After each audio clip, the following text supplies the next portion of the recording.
जय जगन्नाथ मु ज्योतिर्विद डॉक्टर भवानी शंकर महापात्र आपण मानकु भाग्य दर्पण कार्यक्रम को स्वागत जनाऊँगी। दर्शक बंधु अनेक समय मन को विचार आसे बा अनेक व्यक्ति विशेष कथा कथार आलोचना करिथांती वास्तविक भाग्य बड़ ना कर्म बड़। एक सुंदर विषय भाग्य बड़ ना कर्म बड़। शास्त्रे कहा जाइछि धर्मशास्त्रे कहा जाइछि विशेषकर भागवत कहा जाइछि अवश्यमेव भुक्तव्यम कृतम कर्म शुभाशुभम न क्षीयते पूर्व कर्म कोटि कल्पे सतेरपि। अर्थात जे आपण को जीवन रे आपण जो जीवदशा मध्य हो बा प्रारब्ध जन्म रे हो अर्थात क्रियमाण जन्म हो बा प्रारब्ध जन्म रे जदि किछि बाकी रही जाइछि से कर्म हो आपण जीव बा व्यक्ति बा प्राणी बा विशेषकर मनुष्य सुनिश्चित ताकू प्राप्ति करि थाए। अवश्यमेव भुक्तव्यम अवश्य अर्थ सुनिश्चित ताकू भुक्त अर्थ भोग करि थाए। अवश्यमेव भुक्तव्यम कृतम कर्म शुभाशुभम जहाँ आपण माने कर्म करिसंती जदि पाप कर्मर फल पाप रही ताहले पुण्य कर्मर फल मध्य पुण्य रही सत्कर्मर भी शुभ फल रही शुभ परिणाम रही। तेणु जहाँ भी आपण कर्म करिसंती से कर्मर फल आपण प्राप्त करिया को गोटे प्रकार बाध्य शास्त्र कहूँ। अवश्यमेव भुक्तव्यम कृतम कर्म शुभाशुभम न क्षीयते पूर्व कर्म। बहुत लोग भावती से मु तो भूलटे कर देछि कहीं जानि नाहंती बा कर्म तो गलानी पीरियड तो गलानी आउ कौन भोग करिया अछि मु जहाँ जार जहाँ खेती करिया कथा बा जेकोसी काम करिया कथा बा से समयटा पळेलानी आउ बर्तमान किसी असुविधा नाही। शास्त्र कहूँ न क्षीयते पूर्व कर्म पूर्व कर्म केबे हेले क्षय हुए नाही बा आपण भाविदेवे समय पळेला आगामी समय रे कहीं जानले नाही बा मु ए कर्मटी के करिछि कहीं जानि नाहंती तेणु आगामी 10 वर्ष पर किसी असुविधा नाही से कथा मध्य नुह। कारण भगवान ये सब जानुचंती तेणु भगवान सब देखुचंती जे उपरवाला से जे सृष्टिर संचालक सृष्टिर नियामक से सब देखुचंती सब विचार करुचंती। तेणु न क्षीयते पूर्व कर्म तेणु क्षय हबार मध्य कर्मर कौन प्रश्न उठू नाही। न क्षीयते पूर्व कर्म कोटि कल्पे हे सतेरपि। अर्थात ये शेष पदरे कहले जे आपणकर पापर जो परिणाम अच्छी बा कर्मर जो परिणाम अच्छी पाप बोली कहबानी जोटा कर्मर से सत्कर्म हो पारे पाप कर्म हो पारे कर्मर जो परिणाम अच्छी सी जदि बहुत जड़े पापी अच्छी ताले गोटे जन्म 2 जन्म 3 जन्म पर्यंत मध्य से कष्ट पाइब क्षय हेब नाही एक कथा कहा जाइछि। तेणु कर्म को बहु गुरुत्व दिया जाइछि प्रथम। तेबे द्वितीय कथा मध्य आउ एक सूत्र कहगला अन्य जगह समस्त जगह कहा जाइछि प्रत्येक धर्मशास्त्र ज्योतिष शास्त्र ज्ञानी गुणी एक कथा कहिसंती ताको इंग्रेज माने मध्य कहिसंती कोन ना time is the most essential part in our life. समय होछि आम जीवन महत्वपूर्ण अंग महत्वपूर्ण विषय। गोटे समय रे अनेक व्यक्ति कहती मु माटी धरुतुला आज्ञा सुना होतला आजिका समय सबु बुद्धि विवेक समय परिश्रम 10 गुणा करिके मध्य से सुना पितल हो जाउछि बा सुना लुहा हो जाउछि। मो भाग्य एते खराब हो जाइछि शत चेष्टा करी मध्य मु कौनसी कार्य सफलता पाऊ नाही। सेतिपई याको आमे नुह इंग्रेज माने प्रथम कहि जाइछन्ति जे time is the most essential part in our life. समय आम जीवन बहुत बड़ से समय सब किसी बिगाड़ी दिए से समय बिगाड़ी थिबा काम को सजाड़ी दिए सजाड़ी हितिबा काम को पुणी मथर बिगाड़ी दिए। तेणु समयर ये बहुत गूढ़ रहस्य अच्छी। समय बोली कौन आप डीप को जीवा समय कहले कौन बुझा जाए समय कहले आमे कहू काल आपण माने पढ़िचन ना अतीत काल वर्तमान काल भविष्यत काल समय अर्थ काल समयर प्रतिशब्दवाची अर्थ होची काल। तेणु अतीत काल पास्ट टेंस वर्तमान समय प्रेजेंट टेंस एंड भविष्यत काल फ्यूचर टेंस। तेणु काल बा समय आपण को नियंत्रण नहीं मो नियंत्रण नहीं कौन सी ज्योतिर्विद को नियंत्रण नहीं कहार नियंत्रण नहीं। सृष्टिकर्ता जे महाप्रभु जे सृष्टि नियामक बा आमे कहवा प्रभु जगन्नाथ सी मध्य काल हस्तक्षेप करती ना जिते सूर्य पराग हुए चंद्र ग्रहण हुए तांकर मध्य नीतिर परिवर्तन आसे। तेणु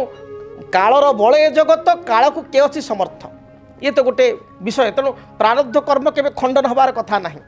किंतु तापर मध्य कहा जाए भाग्यम फल्यति सर्वत्र भाग्य सब जगार फलीभूत हुए नच विद्या नच पौरुषम। अनेक पाठ पढ़ी पिलाटीए बहुत टैलेंटेड पिलाटीए से जीवन में कलम धरिनी अर्थात चाकरी कर पाऊ नहीं गोटे जगह जॉब कले तार किसी ना किसी समस्या आसूँ तार इगो प्रॉब्लम रोचे कौटी गोटे झगड़ा होची चाकरी छाड़ी पलि आसूँ बारंबार कर्म परिवर्तन करुच्ची पाठ किंतु ए क्लास पाठ पढ़ी एकदम हायर टैलेंटेड पिला गोटे पिला परीक्षा रे 3rd डिविजन मार्क रखी किंतु आजिका समय देखादेला जे सी आर्थिक स्थिति रे बहुत बड़वान हो गोटे बड़ बिल्डर हो जाइए गोटे ए क्लास कॉन्ट्राक्टर होती गोटे कौन भल व्यवसाय कर सी बहुत उन्नति कर उदाहरण स्वरूप आम आउटे जा आपड़ जिते 10th रे पाठ पढ़ुले 12th रे पढ़ुले आपणकर 30-40 जन बंधु थे सांग थे 30-40 जन बंधु आपण सहित समय काटी एकाठी पढ़ी से 30 जन बंधु भितर धरतु 10 जन बंधु सुपर टैलेंटेड फर्स्ट क्लास एवं आपणकर आउ जन धरतु 15 जन बंधु आपणकर अच्छा से होती मीडियम रेंज मार्क मीडियम एवं आउ किसी बंधु अच्छा 5 जन 7 जन से मैंने आपणकर धरतु आइदर किए फेल हो किए जस्ट पास मार्क 3rd डिविजन पास कर हठात गोटे सांगर अकेजन है गोटे बाहागर है धरतु से गोटे सांग सब सांग कहला मुझे एकाठी करी गेट टुगेदर हाँ कि कौन सांगर पुअर धरतु आपणकर किसी बर्थडे है कि गोटे सेरेमनी किसी फंक्शन है सब सांग एकाठी है गोटे किसी विशेष ये समस्ते हठात देखा परस्पर को आलिंगन कले खुशी है हठात आप देखिले जो पिलाटी हायर फर्स्ट क्लास पिला जे 10th रे बोर्ड रे टॉप मार्क रखी +2 रे टॉप मार्क रखी सी गोटे साधारण कर्मटे आज करुच्ची गोटे साधारण गवर्नमेंट जॉब जो करुच्ची जेकोसी प्राइवेट सेक्टर कर अनुसार से कर्म किसी नुह जो पिला IAS IPS पाइया कथा जो पिला गोटे भल टॉप रैंक को जीवा कथा बा गोटे प्राइवेट कंपनी रे टॉप मैनेजमेंट बसिया कथा से पिला आज गोटे टीचर अच्छी जेकोसी गोटे क्लरिकल पोस्ट अच्छी शिक्षकता गोटे बहुत बड़ कर्म शिक्षकता शिक्षक मान कहूना किंतु ताठू बड़ कर्म किसी ना आपण मैंने राति पाइले पिला गढ़ुंट किंतु सी पिलार टैलेंट हिसाब से सी गोटे प्राइमरी स्कूल टीचर हवा कि हाई स्कूल टीचर हवा से आहरी को बाटर जाई पारथा किंतु से पारिला नाही किंतु से पिला भितर किसी पिला भी आगू जाइछन IAS होइछन से लेवल पिला किसी मीडियम लेवल पिला मध्य चार्टर्ड अकाउंटेंट टॉप पोस्ट अछंती किंतु सेठी देखागला गोटे पिला जी कि बहुत डाउन पाठ पढ़े कम नंबर रखे सी आज गोटे ए क्लास कॉन्ट्राक्टर एवं कोटी कोटी टंकार भोजी से आज आयोजन कर समस्त डाकी एवं ताहारी पाखे गोटे हायर फर्स्ट क्लास पिला सी तार चार्टर्ड अकाउंटेंट बा कॉस्ट अकाउंटेंट से कहे अरे मुझे अमुक पाखे अविनाश पाखे अच्छी कि राम पाखे अच्छी कि राम पाखे अच्छी ये कथा सी कहूँ जहाँकि गोटे शॉकिंग न्यूज तेणु एठू आम कौन जानिले जे भाग्यम फल्यति सर्वत्र आज 20 वर्ष पर समस्त भाग्य परिवर्तन होती विद्या कार्य कला ना ये घर प्रतिपत्ति क्षमता कार्य कला ना ये भाग्य बा लक कार्य कला तेना भाग्य ता बाटे काम करुच्ची किंतु भाग्यटा कौटे आसूची कर्म ही आसूची तेना भाग्यर आधार सोर्स कौन ना सत्कर्म आउ टिके चुंबक आप बुझेबी समय जेहेतु राशिफल भी आम कहवा तेणु आउ टिके चुंबक आपको बुझेबी जे कर्म हूँ कौन ना क्षीर आपण गाई रखिले गोमातार सेवा कले जत्न कले तार हानि लाभ रोग सब बुझिले ताकू सब कथा बुझिले खाइबा देले पीवा देले एवं तार क्षीर आपण दुहिले